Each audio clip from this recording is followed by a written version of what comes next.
And I have a theory that we are actually like going into a more conservative time where I think we will see more outward forms of colorism. Because I feel like a couple years ago, it was really more trendy to be someone who talks about political issues and cares about political issues, and having empathy was seen as a more trendy thing, which is kind of sick. But now I feel like we're getting pushed to a more conservative space where people are just saying these things out loud. Like this whole concept of trying to get a bag. People will get a bag to the detriment of their own people. Like, why can't we bring integrity back?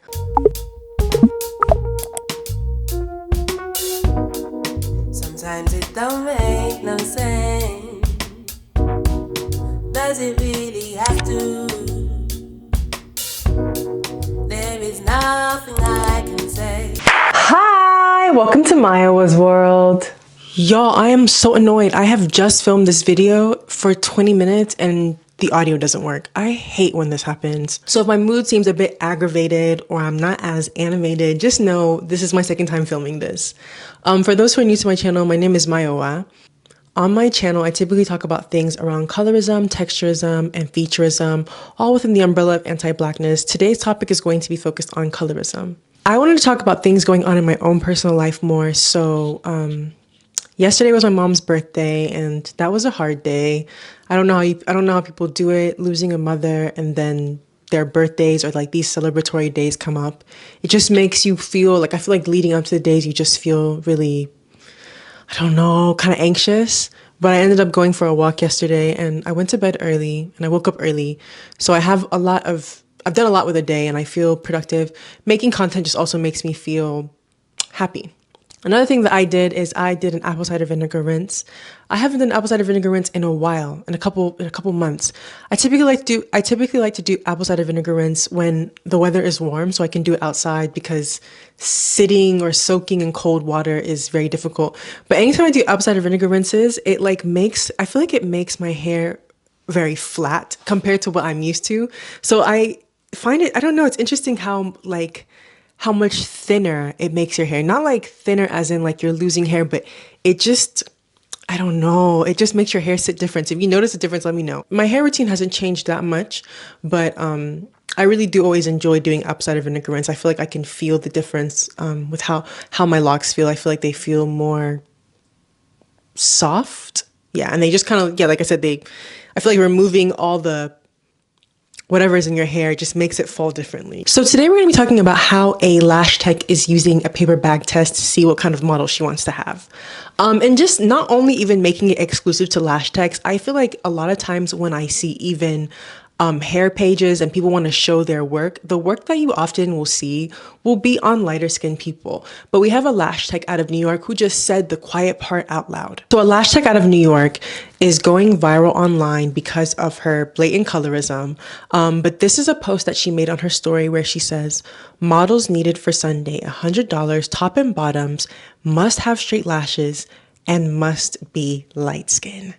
So this Lash Tech was getting dragged online for doing that. And if you actually go to her page and you look at her page and you scroll, you will see that the only people who she has on her page are light-skinned girls. And it's wild because if you actually look at her tagged photos, you will see that there are dark-skinned clients who have used her and tagged her, but that is not who she reposts on her page. She was realizing that there was a lot of frenzy online, so she issued an apology where she says, I understand how sometimes things can get misconstrued and worded the wrong ways, and I apologize if I offended anyone. I'm nowhere near a colorist and treat all my clients equally no matter the complexion of their skin tone. I take accountability that it could have been worded way better, but it wasn't my intention to offend anyone. I had a certain preference I was going for and look for content purposes. I am brown skinned female myself, and I would never treat my skin tone or darker with less respect. That's just not me, and I won't be painted out to be that person. I just wanted to clear the air and happy Sunday. The part that was really just wild about it all is like when you actually see what she looks like, she identifies as a brown skinned woman. So the fact that she herself is very comfortable to only want to promote light skin forms of beauty is just really besides me. I just also want to break down what the word preference means. A preference is if you prefer like apples to oranges, or if you like red versus blue. If your preference is promoting a skin color at the spite of your own people, it's not even a preference. It's actually just anti-blackness. Yeah, like it's not a preference. Like people, I feel like colorists heard the word preference and they've been running ever since. We have not seen rest ever since we have decided that preference can be used for colorism. I'm sure a lot of white people also say to themselves that they have a preference for other white people to be higher. Someone online wrote, as a lash tech, I know why she said this. Darker clients require more lashes or different products to fully show the work. She apologized. She didn't mean any harm.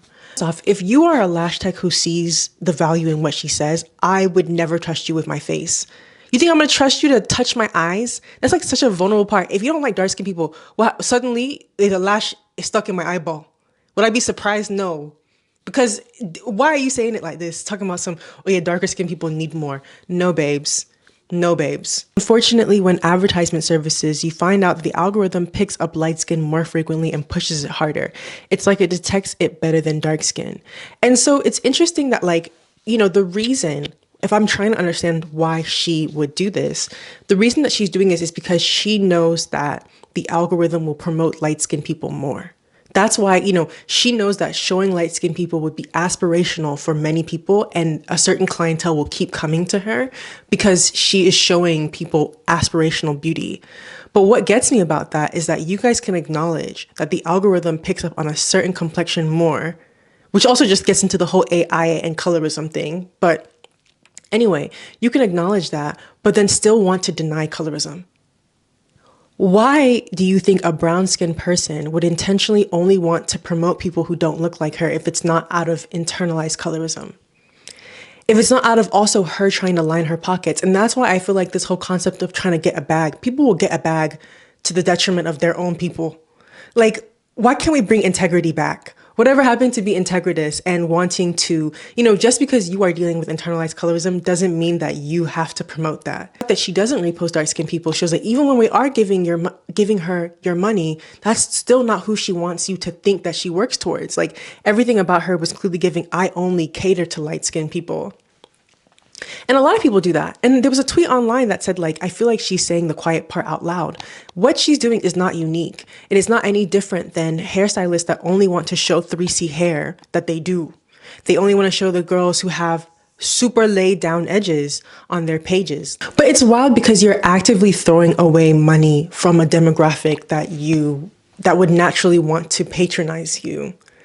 And so personally, if I look at a stylist or any kind of creative of any service and I see that they don't service dark-skinned people, I'm not going to get the service, because why would I want to contribute to somebody who doesn't value me? That's not what I would want to do. And I feel bad for, the other people, the other clients who are dark-skinned and did go to this girl and thinking that she was going to, value them. And you send a messaging with your photos that you don't value dark-skinned people.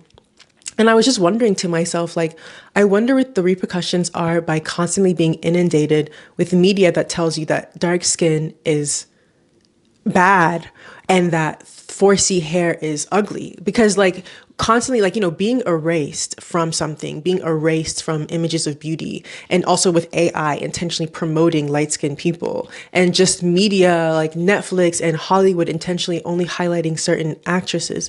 What is the consequences of that on dark-skinned people? How do you come to terms with these realities that don't center you? And I'm actually super curious, in the comments for y'all to share, but I just feel like there's so much messaging going on that is reiterating what she says and saying she's an outward colorist. She said it out loud. What about people who aren't saying it out loud? What about people who are just using that same metrics, using the paper bag test to just, keep promoting a certain kind of beauty who they think makes money? And I have a theory that we are actually going into a more conservative time where I think we will see more outward forms of colorism.